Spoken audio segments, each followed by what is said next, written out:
जय माता दी।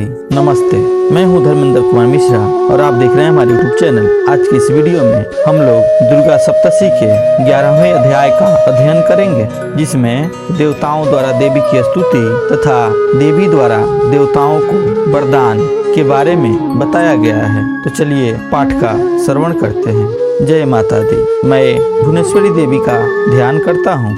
उनके श्री अंगों की आभा प्रभात काल के सूर्य के समान है और मस्तक पर चंद्रमा का मुकुट है। वे उभरे हुए स्तनों और 3 नेत्रों से युक्त हैं।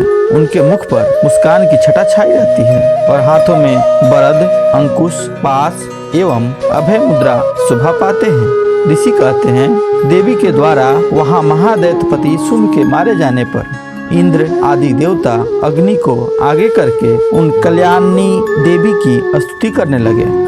उस समय अभीष्ट की प्राप्ति होने से उनके मुख कमल दमक उठे थे और उनके प्रकाश से दिशाएं भी जगमगा उठी थी।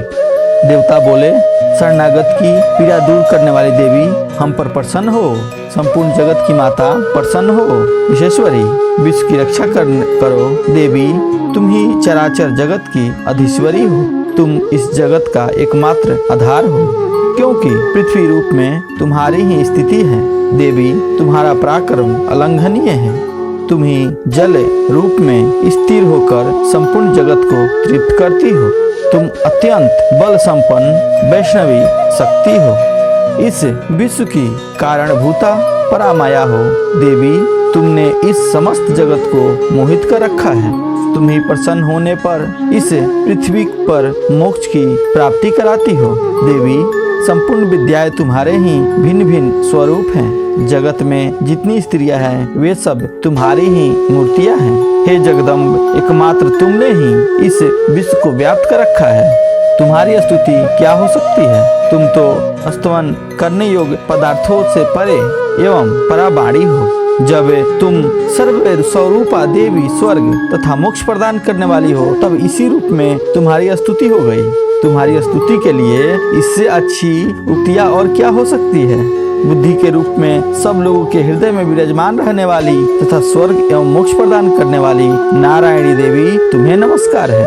कला, काष्ठ आदि के रूप में कर्मशः परिणाम अवस्था परिवर्तन की ओर ले जाने वाली तथा विश्व का उपसंहार करने में समर्थ नारायणी, तुम्हें नमस्कार है। नारायणी, तुम सब प्रकार का मंगल प्रदान करने वाली मंगलमयी हो। कल्याणदायिनी शिवा हो। सब पुरुषार्थों को सिद्ध करने वाली शरणागत वत्सला, 3 नेत्रों वाली एवं गौरी हो। तुम्हें नमस्कार है। तुम सृष्टि, पालन और संहारकारी शक्तिभूता सनातनी देवी, गुरु का आधार तथा सर्वगुणमयी हो। नारायणी, तुम्हें नमस्कार है। शरण में आए हुए दीनों एवं पीड़ितों की रक्षा में संलग्न रहने वाली तथा सबकी पीड़ा दूर करने वाली नारायणी देवी, तुम्हें नमस्कार है। नारायणी, तुम ब्राह्मणी का रूप धारण करके हंसों से जुटे हुए विमान पर बैठती हुई तथा उस मिश्रित जल छिड़कती रहती हो। तुम्हें नमस्कार है। महेश्वरी के रूप में त्रिशूल, चंद्रमा एवं सर्प को धारण करने वाली तथा महान वृषभ की पीठ पर बैठने वाली नारायणी देवी, तुम्हें नमस्कार है। मोरों और मुर्गों से घिरे रहने वाली तथा महाशक्ति धारण करने वाली कौमारी रूप धारिणी निष्पापे नारायणी, तुम्हें नमस्कार है। शंख, चक्र, गदा और सांग धनुष रूप उत्तम आयुधों को धारण करने वाली वैष्णवी शक्ति स्वरूपा नारायणी, तुम प्रसन्न हो। तुम्हें नमस्कार है। हाथों में भयानक महाचक्र लिए और दाढ़ों पर धरती को उठाए ब्राही रूप धारणी कल्याणमयी नारायणी, तुम्हें नमस्कार है। भयंकर नृसिंह रूप में दैत्यों के वध के लिए उद्योग करने वाली तथा त्रिभुवन की रक्षा में संलग्न रहने वाली नारायणी देवी, तुम्हें नमस्कार है। मस्तक पर किरीट और हाथों में महाब्रज धारण करने वाली सहस्त्र नेत्रों के कारण उद्दीप्त दिखाई देने वाली और वृतासुर के प्राणों का अपहरण करने वाली इंद्र शक्ति स्वरूपा नारायणी देवी, तुम्हें नमस्कार है। शिवदूती रूप से दैत्यों की महती सेना का संहार करने वाली, भयंकर रूप धारण तथा विकट गर्जना करने वाली नारायणी, तुम्हें नमस्कार है। दाढ़ों के कारण विकराल मुख वाली मुंडमाला से विभूषित मुंडमर्दनी चामुंडा रूपा नारायणी तुम्हें नमस्कार है। लक्ष्मी, लज्जा, महाविद्या, श्रद्धा, पुष्टि, स्वाधा, ध्रुवा, महारात्रि तथा महा अविद्या रूपा नारायणी तुम्हें नमस्कार है। मेघा, सरस्वती, वरा, भूति, ब्राह्वी, तामसी, नियता तथा ईसा रूपिणी नारायणी तुम्हें नमस्कार है। सर्वस्वरूपा, सर्वेश्वरी तथा सब प्रकार की शक्तियों से संपन्न दिव्य रूपा दुर्गा देवी तुम्हें नमस्कार है। सब भयों से हमारी रक्षा करो तुम्हें नमस्कार है। कात्यायनी, यह 3 लोचनों से विभूषित तुम्हारा सौम्य मुख सब प्रकार के भयों से हमारी रक्षा करे तुम्हें नमस्कार है। भद्रकाली, ज्वाला के कारण विकराल प्रतीत होने वाली अत्यंत भयंकर और समस्त असुरों का संहार करने वाला तुम्हारा त्रिशूल भय से हमें बचाए तुम्हें नमस्कार है। देवी, जो अपनी ध्वनि से संपूर्ण जगत को व्याप्त करके दैत्यों के तेज नष्ट किए देता है, वह तुम्हारा घंटा हम लोग को पापों से उसी प्रकार रक्षा करे जैसे माता अपने पुत्रों को बुरे कर्मों से रक्षा करती है। चंडिके, तुम्हारे हाथों में सुशोभित खड्ग जो असुरों के रक्त और चर्बी से चर्चित है, हमारा मंगल करे हम तुम्हें नमस्कार करते हैं।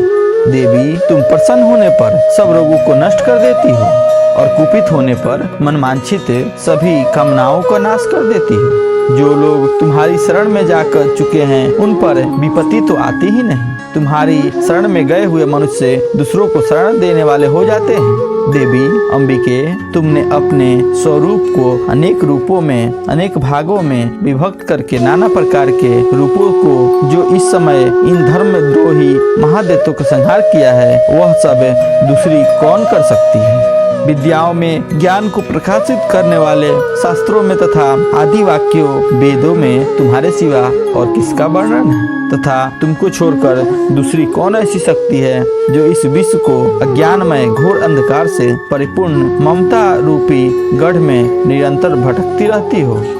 जहाँ राक्षस, जहाँ भयंकर विष वाले सर्प, जहाँ शत्रु, जहाँ लुटेरों की सेना और जहाँ दावा नल हो वहाँ तथा समुद्र के बीचों में भी साथ रहकर तुम विश्व की रक्षा करती हो। विश्वेश्वरी, तुम विश्व का पालन करती हो, विश्व रूपा हो इसलिए संपूर्ण विश्व को धारण करती हो। तुम भगवान विश्वनाथ की भी वंदनीय हो। जो लोग भक्तिपूर्वक तुम्हारे सामने मस्तक झुकाते हैं वे संपूर्ण विश्व को आश्रय देने वाले होते हैं।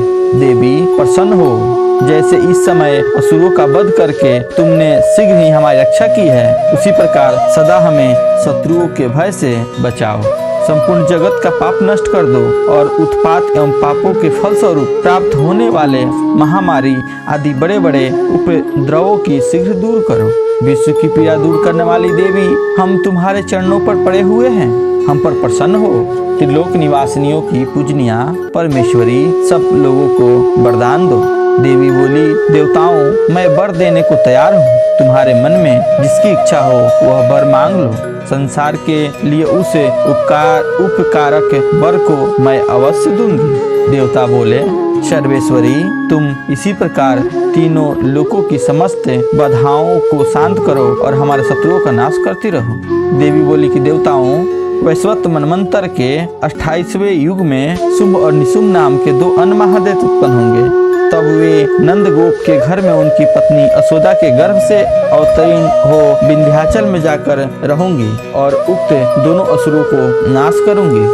फिर अत्यंत भयंकर रूप से पृथ्वी पर अवतार ले मैं वैप्रचित नाम वाले दानवों का वध करूंगी।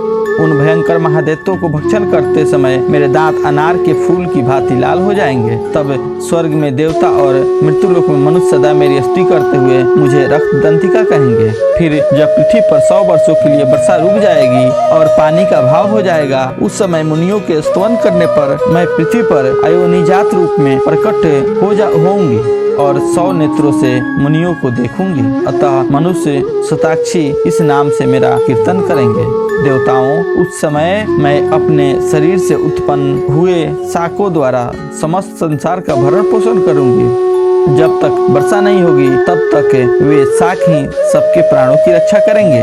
ऐसा करने के कारण पृथ्वी पर शाकंभरी के नाम से मेरी ख्याति होगी। उसी अवतार में मैं दुर्गम नामक महादैत्य का वध भी करूंगी। इससे मेरा नाम दुर्गा देवी के रूप में प्रसिद्ध होगा। फिर मैं जब भीम रूप धारण करके मुनियों की रक्षा के लिए हिमालय पर रहने वाले राक्षसों का भक्षण करूंगी, उस समय सब मुनि भक्ति से नतमस्तक होकर मेरी स्तुति करेंगे। तब मेरा नाम भीमा देवी के रूप में विख्यात होगा। जब अरुण नामक दैत्य तीनों लोकों में भारी उपद्रव मचाएगा, तब मैं तीनों लोकों के हित करने के लिए 6 पैर वाली असंख्य भ्रमरों की रूप धारण करके उस महादैत्य का वध करूंगी। उस समय सब लोग ब्राह्मणी के नाम से चारों ओर मेरी स्तुति करेंगे। इस प्रकार जब जब संसार में दानवों की बाधा उपस्थित होगी, तब तब अवतार लेकर मैं शत्रुओं का संहार करूंगी। इस प्रकार श्री मार्कंडेय पुराण में सर्वाणिक मनमंत्र कथा अंतर्गत देवी महात्म्य देवी स्तुति नामक 11वां अध्याय पूरा हुआ। जय माता दी। अगर आपको मेरा वीडियो पसंद आए तो वीडियो को लाइक करें और शेयर जरूर करें और कमेंट बॉक्स में जय माता दी जरूर लिखें। धन्यवाद। जय माता दी।